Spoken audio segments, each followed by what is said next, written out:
Gracias a todas, todos ustedes por este esfuerzo. Venir aquí a esta hora ya de la noche, en estas circunstancias que estamos viviendo, pues en todo el mundo.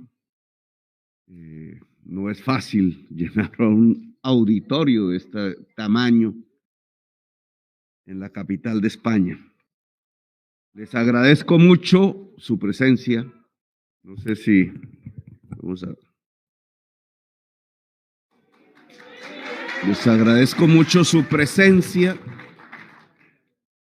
Veníamos de Barcelona, ya en el primer acto con la comunidad en el exterior, hace unos días. Planteamos dos tesis fundamentales, las resumo brevemente para partir de allí a examinar algunos temas que me parecen fundamentales con todas y todos ustedes.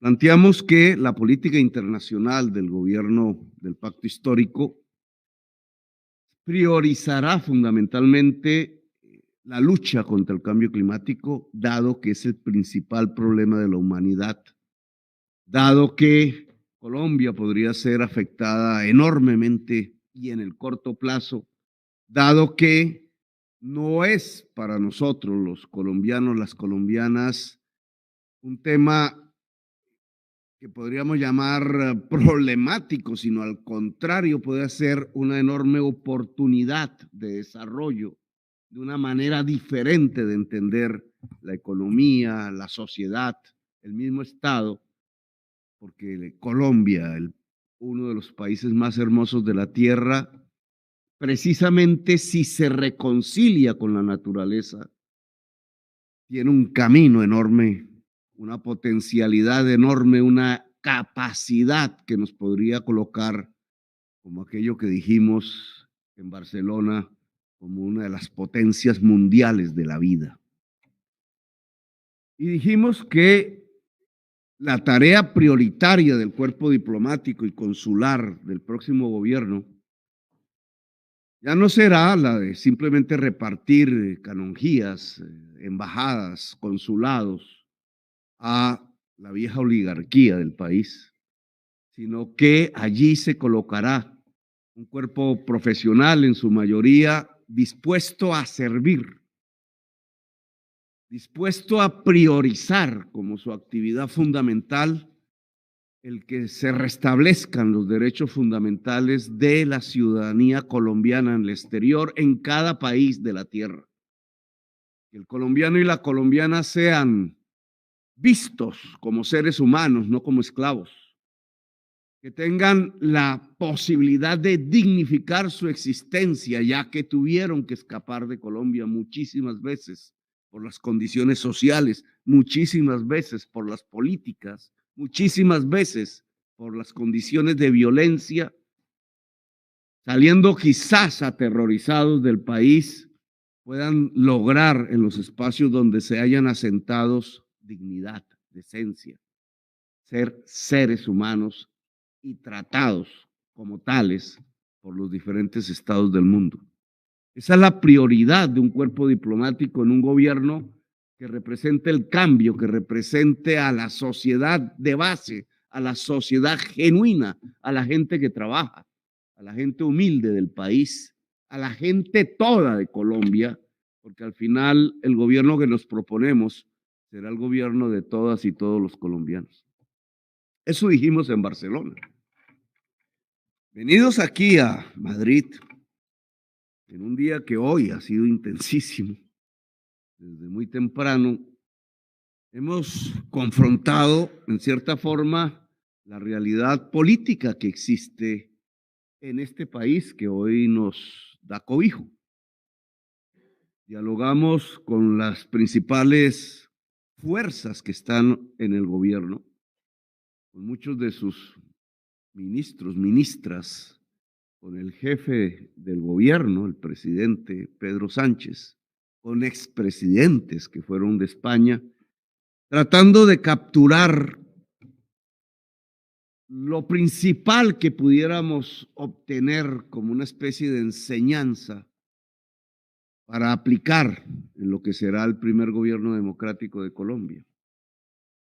Me parece que es conveniente describirlo brevemente por el horario en que ya estamos a ustedes, entregarles este informe, el informe del pregobierno de Colombia en su visita a los diferentes estamentos institucionales y políticos progresistas del gobierno de España. Lo primero que hicimos fue visitar a Yolanda Díaz, ministra del Trabajo, vicepresidenta.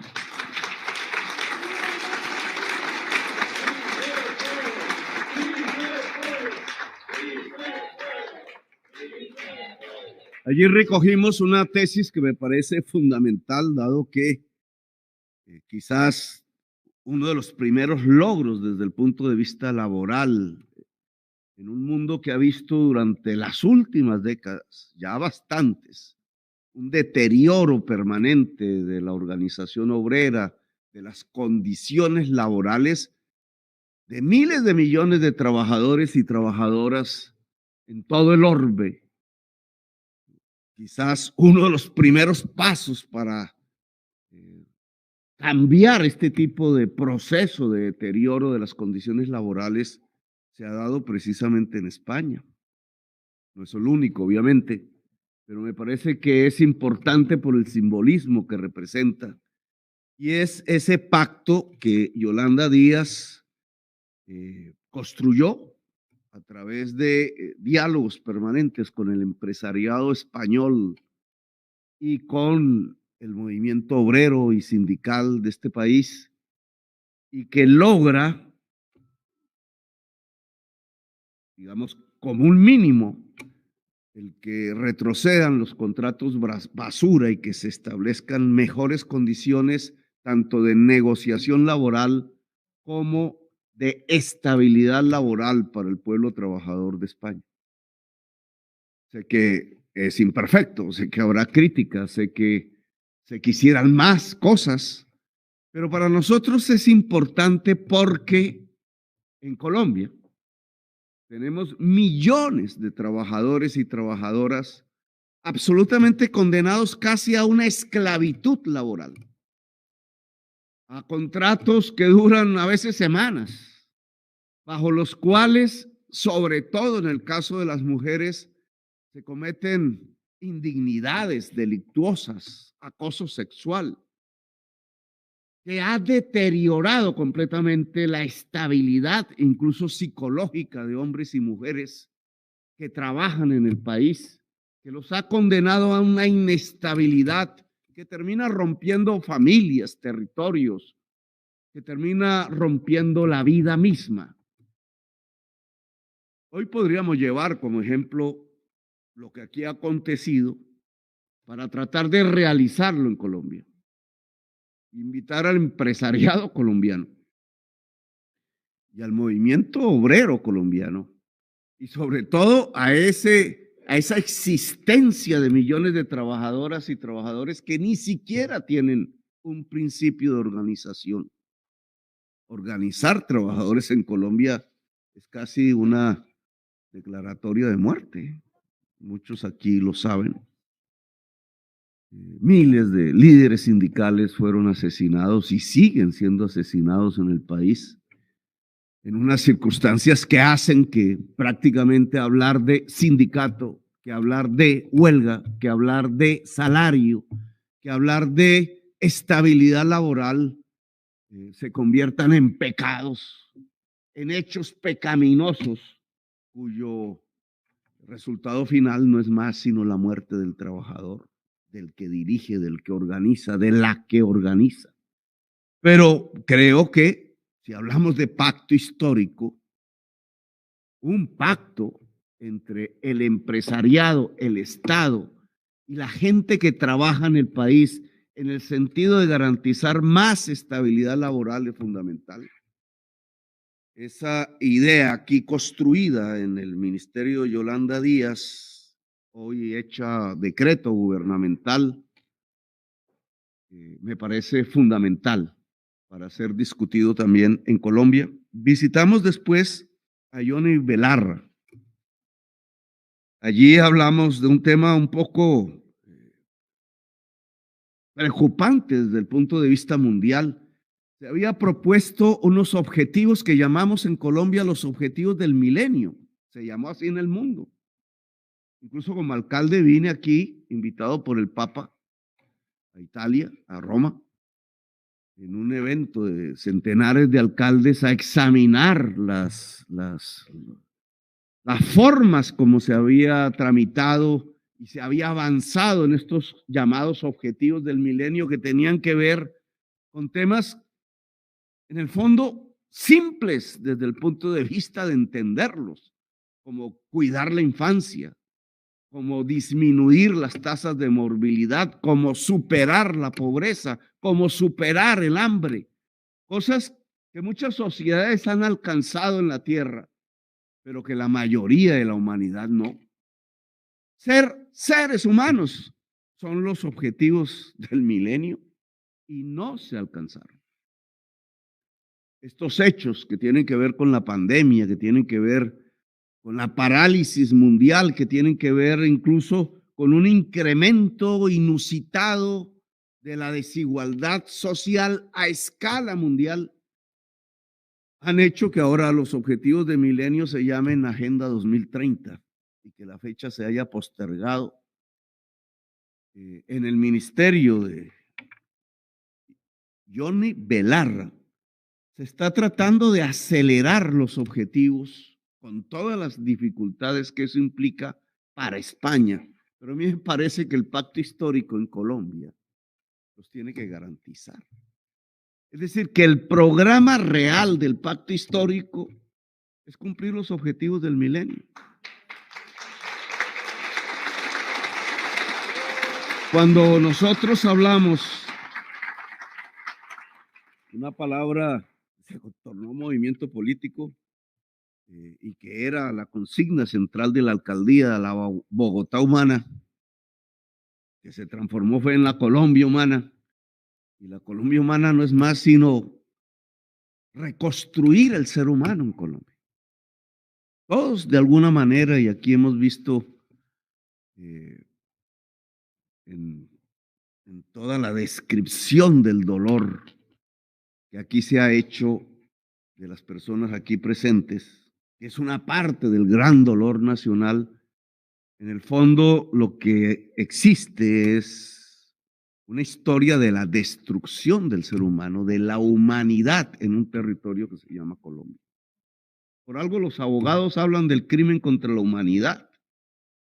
Destrucciones, autodestrucciones del ser humano, de la humanidad, que han hecho de Colombia un escenario dantesco en medio de un país tan hermoso, de destrucción humana. Y la humanización se nos vuelve un objetivo fundamental. El pacto histórico es eso, por eso hablamos de Colombia humana. Es humanizar Colombia, es humanizarnos nosotros mismos, humanizar la política, humanizar la sociedad. Es mirarnos los unos a los otros para entendernos, para solidarizarnos, para abrazarnos, para querernos, para amarnos, decía Jesús, y no para matarnos, que pareciera ser la tradición perpetua de Colombia. Quizás tanta hermosura natural nos ha entregado a tanta destrucción humana, cuando debería ser lo contrario. En tanta hermosura natural, en tanta diversidad, lo que deberíamos tener es una de las mejores expresiones de la humanidad toda del planeta en nuestra querida patria. Después visitamos a Felipe González, un viejo amigo nuestro.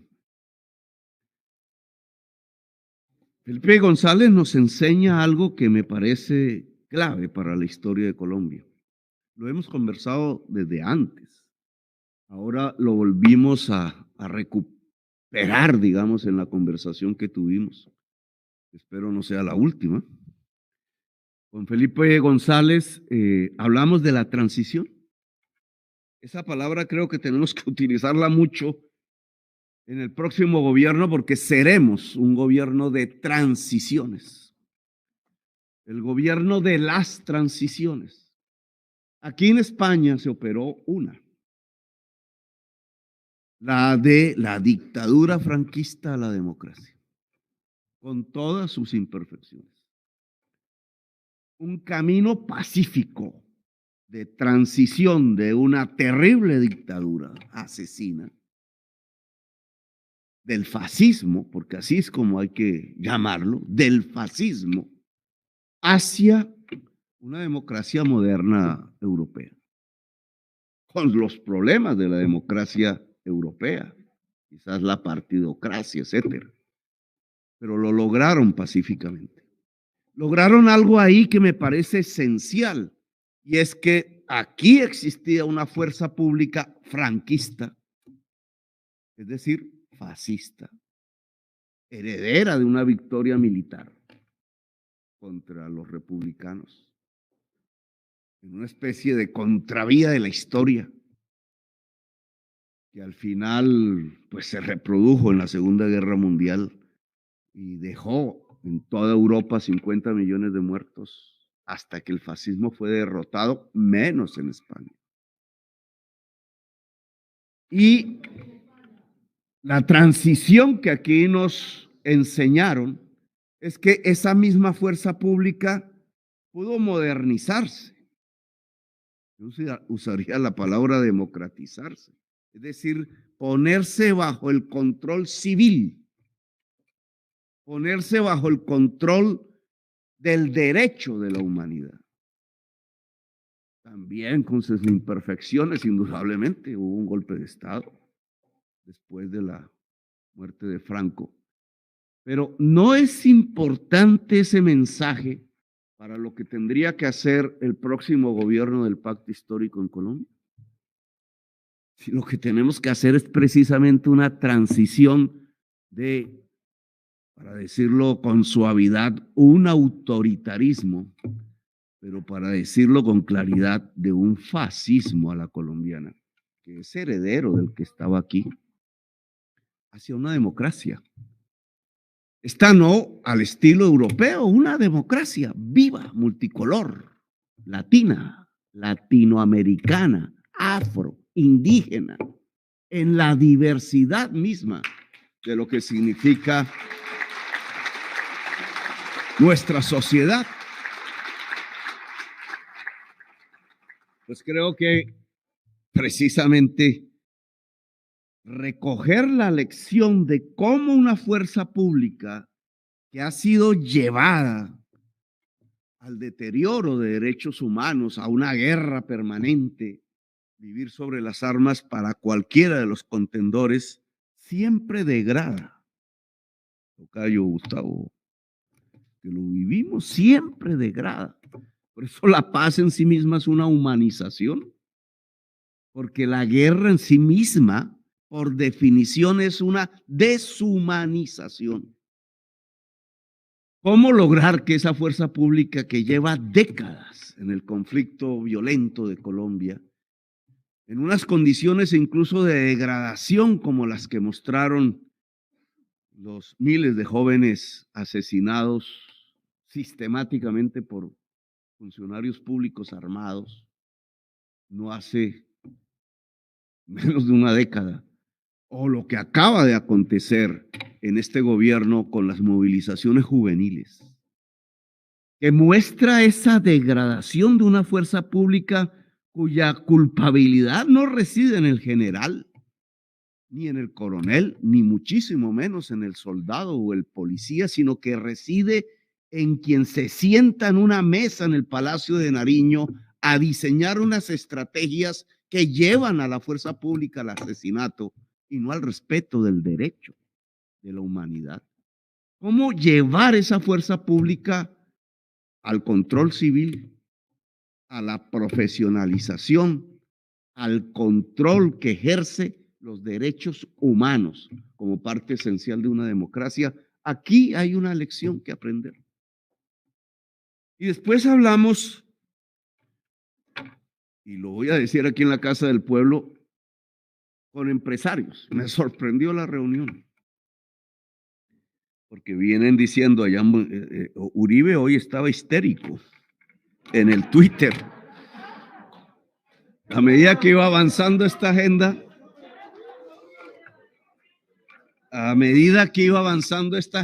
él iba sacando Twitter. Yo no los puedo leer porque él me tiene bloqueado. No permite que le responda.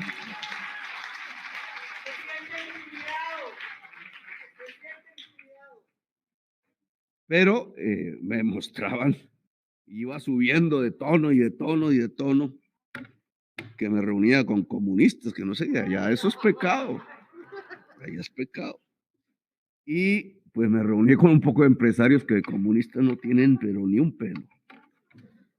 Y empresarios de los principales bancos de España, de la conectividad, de los seguros, de las energías limpias, no llegaron petroleros, de la construcción, de las aerolíneas, sus nombres propios, pero ya aparecerán en la central que tienen de los gremios de la patronal, a escuchar a quien cree en ellos va a ser el presidente de Colombia.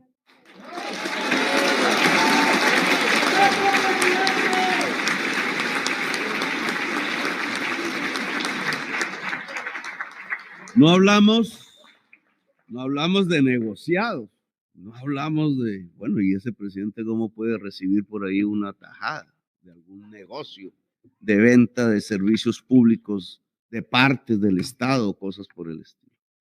Hablamos de lo que yo considero debe regir la inversión extranjera en Colombia y la colombiana. ¿Cómo transitamos a una economía productiva y no extractiva? ¿Cómo nos alejamos del petróleo y del carbón y nos acercamos a la agricultura, la agroindustria y la industria en millones de propietarios?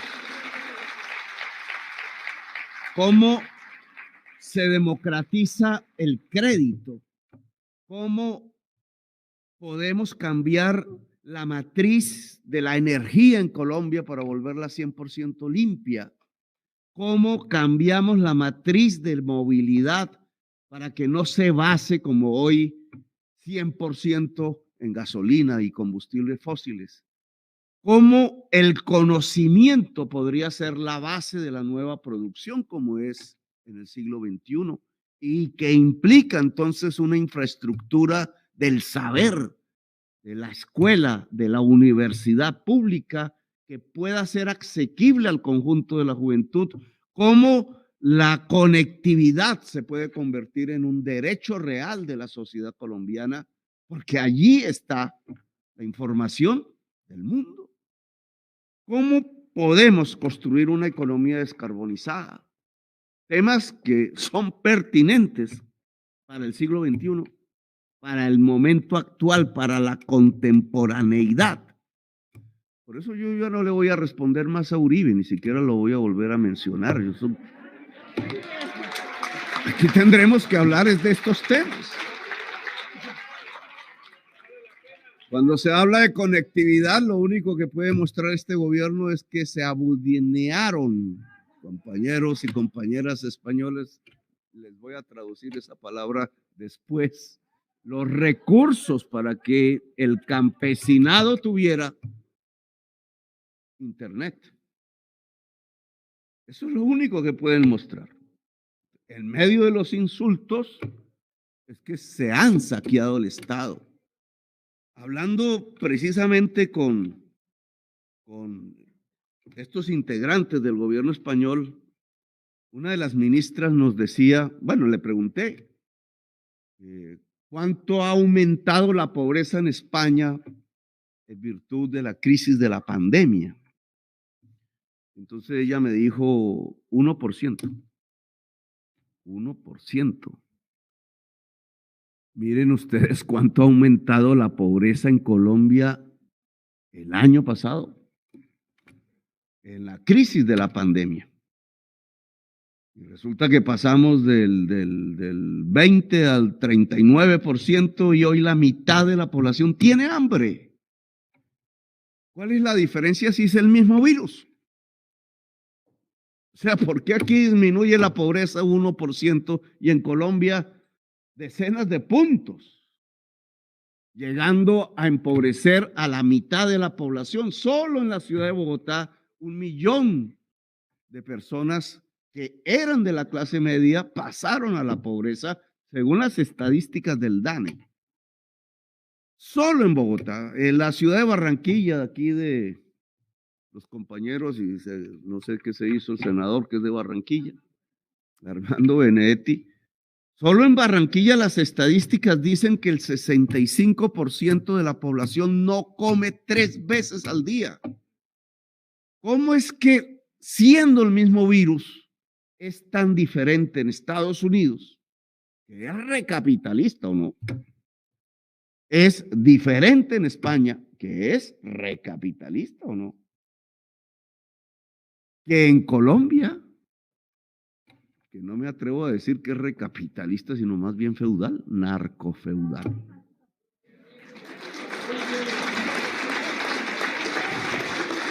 Pues la diferencia no está en el virus, como la prensa, digamos, ha mostrado a la sociedad colombiana, a la prensa colombiana.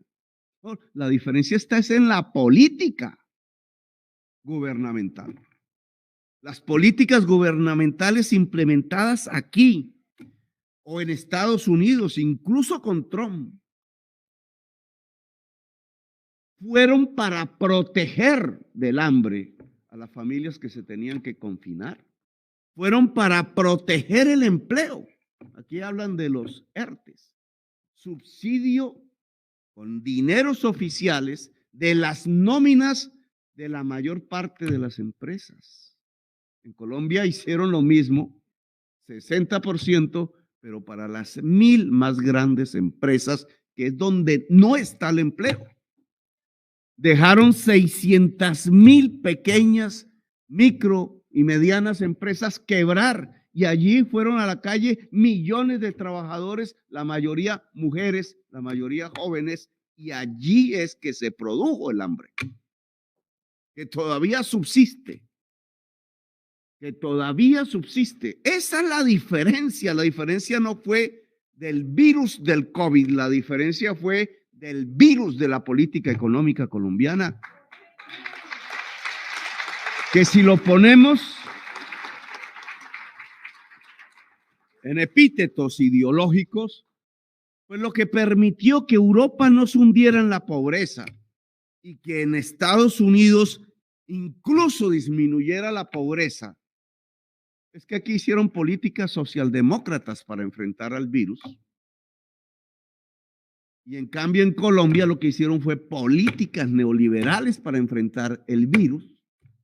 La socialdemocracia al menos protegió la población del hambre y el empleo. Y por eso la tasa de empleo español hoy por lo menos recupera el nivel antes de la pandemia. Y en cambio nosotros, al enfrentar el virus con el neoliberalismo, produjimos un virus peor. Puede morir más gente de hambre o por consecuencias de hambre que por el virus mismo del COVID-19. El virus de Colombia fue Duque.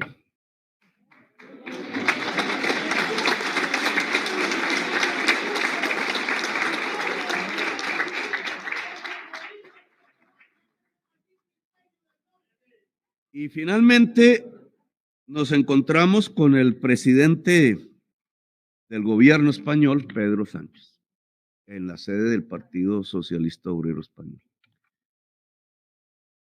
Con él hablamos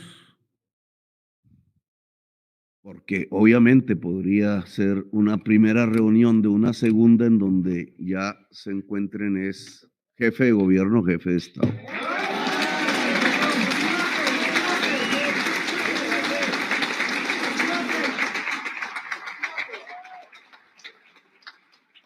Hablamos de configurar lo que llamamos una coalición, los nombres ya habrá que escogerlos, una coalición de fuerzas sociales y políticas iberoamericana, no iberoesfera, es diferente.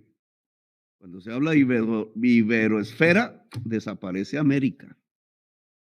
O nosotros somos la parte periférica de la esfera de Iberia, lo cual es el viejo imperio colonial que destruimos.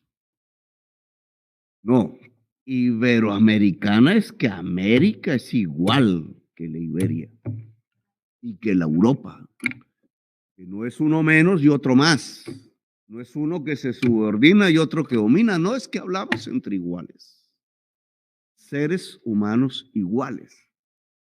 Iberoamérica son dos mundos, indudablemente, o muchos mundos, diríamos, en medio de esta diversidad multicolor, que se pueden encontrar en sus fuerzas sociales y políticas, dialogar, construir objetivos comunes para intentar resolver el principal problema de la humanidad, que es el cambio climático. No queremos una biosfera del odio, no queremos la internacional de los fascismos, la internacional de quienes ven a la gente con colores diferentes en su piel como seres inferiores, a quienes creen que hay un centro de poder y todo lo demás debe girar, como antaño se creía, alrededor de la tierra o del hombre, con H mayúscula, ¿no? Lo que creemos es que se puede construir esa diversidad política y social que sea capaz de articular planes concretos para salvar la especie humana en el planeta, y en eso América tiene mucho que decir y España tiene mucho que decir y nos podemos encontrar. No es la internacional del fascismo, no es la iberoesfera, es una gran coalición multicolor que no se construye alrededor del odio, de la ideología, sino alrededor de la vida. Y eso le propusimos al presidente del gobierno español, Pedro Sánchez. Y ahí terminamos nuestra agenda del día de hoy para llegar aquí a encontrarnos entre colombianos y colombianas, y amigos y amigas, trabajadoras todas y progresistas todas, y recorrer en el comienzo de este acto este camino que sí es de dolor. Es difícil en las campañas electorales hablar del dolor. Los técnicos de las campañas, del marketing, etcétera, dirían, no hable de eso, Petro. Pero un poco el reto aquí es que este dolor que aquí recorrimos de madres que vieron cómo asesinaban a sus hijos, no hay calificativo para tamaña acción como la que presenciamos hace unos meses, de un Estado que simplemente dispara de frente a quitar ojos, a descuartizar, que viola niñas, que desaparece. Hay 60 en este momento que no volvieron, se encuentran por ninguna parte. Casi 2,000 presos. Una prensa diciendo que esos presos son terroristas, son jóvenes de barrio, que simplemente se atrevieron a decir que tenían derecho a vivir. Y decenas de asesinados de frente por fuerzas oficiales, tratando de negar el gobierno esa realidad dramática, ese camino digamos, de dolor que hemos visto aquí, de antaño, de atrás, de otras generaciones, de la tortura, el desplazamiento, etcétera, que si lo pusiéramos y nos imagináramos que pudiera caber todas esas personas, millones, víctimas, y ese dolor se pudiera juntar, yo creo que no podríamos soportarlo, no podríamos vivir. Es un dolor inmenso si eso se pudiera hacer. ¿Y cómo? Y ahí nuestra responsabilidad, el enorme reto que tenemos, cómo transformar todo ese dolor sin olvidar y volverlo esperanza, ilusión, volverlo alegría. ¿Cómo será el sistema que no existe en la tecnología? No existe en la alquimia para transformar el dolor en ilusión, esperanza y alegría. Eso es lo que tenemos que hacer en Colombia. Eso en parte es esta campaña electoral. Eso en parte es la idiosincrasia y la manera de ser del colombiano y la colombiana. Esa capacidad resiliente de, a pesar de la adversidad, apostarle al futuro y poder sonreír y mirar el sol y sentir la vida en toda su intensidad.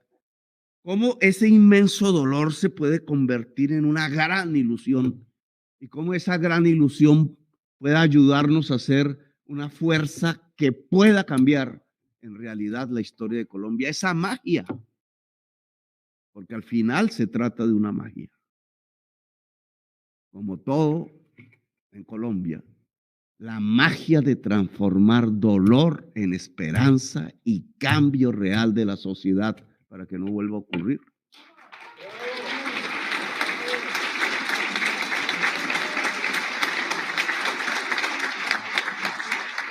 De eso se trata estos meses que están por venir. Que terminan en mayo, ojalá, no en junio. Mayo. Ahí vendrán otros trinos histéricos.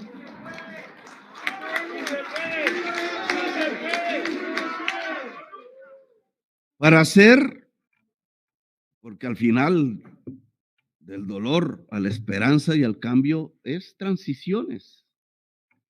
Me puse a hacer una lista de transiciones, sería larguísima, pero hay 5 fundamentales, que son las que nos proponemos en concreto y por las cuales nos medirán más adelante en la historia, porque al final es la historia la que va a juzgar todo lo que hagamos o dejemos de hacer, todas nuestras fallas o nuestras virtudes.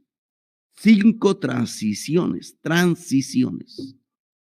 Transitar de una economía extractivista, fundada en la muerte, petróleo y carbón, hacia una economía productiva. 1. Fundada en la vida. 2. Transitar de una economía fósil hacia una economía descarbonizada. Es decir, fundada en la vida. 3. Transitar de un régimen autoritario fascista hacia una democracia.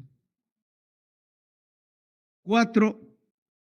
Transitar de la violencia hacia la paz, que al final resume las otras transiciones. Transitar de la injusticia hacia la justicia.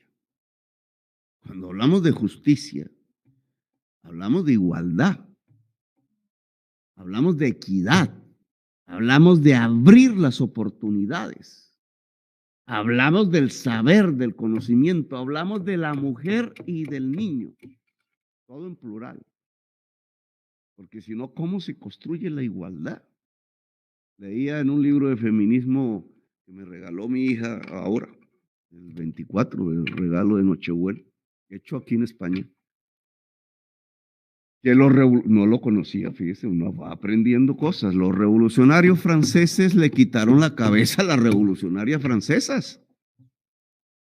Simplemente porque cuando los revolucionarios franceses dijeron libertad, igualdad y fraternidad, pues las revolucionarias francesas se lo creyeron. Y entonces es libertad de hombres y mujeres, es igualdad de hombres y mujeres, es fraternidad de hombres y mujeres. Y cuando dijeron eso, entonces los hombres revolucionarios le quitaron la cabeza a las mujeres revolucionarias que habían dicho esto. Que muestra, digamos, la gran paradoja de la democracia europea, que poco a poco fue cediendo al final en luchas que ustedes más que yo conocen. Bueno, pues nosotros sí queremos libertad de verdad, igualdad de verdad, fraternidad de verdad, y eso implica igualdad de la mujer, del hombre, igualdad del niño ante el adulto, igualdad entre la inmensa diversidad de los seres que habitamos Colombia. Y esas transiciones, al final, son las que nos permiten la paz. La paz. ¿Por qué seremos juzgados cuando gobernemos a Colombia? Al final del tiempo del gobierno, porque quizás seamos el primer gobierno en la historia de Colombia que le puede entregar a las actuales generaciones y las futuras la paz de Colombia. Y de eso es que se trata el pacto histórico. Y de eso es que se trata la Colombia humana. Y de eso es que se trata la magia de transformar el dolor en esperanza. La forma de revivir el ser humano que nos quitaron, el ser querido que nos quitaron, los millones de colombianos que se quedaron, el inmenso dolor de la patria colombiana que hoy aspira a volverse vida, a volverse transformación, a volverse historia, a volverse no un pasado simple, sino un pasado que de todas maneras valió la pena vivir, porque pudo arrojar las posibilidades de una sociedad que se convierta en vanguardia de la humanidad en el planeta Tierra. Gracias por haberme escuchado, muy amables. Nos veremos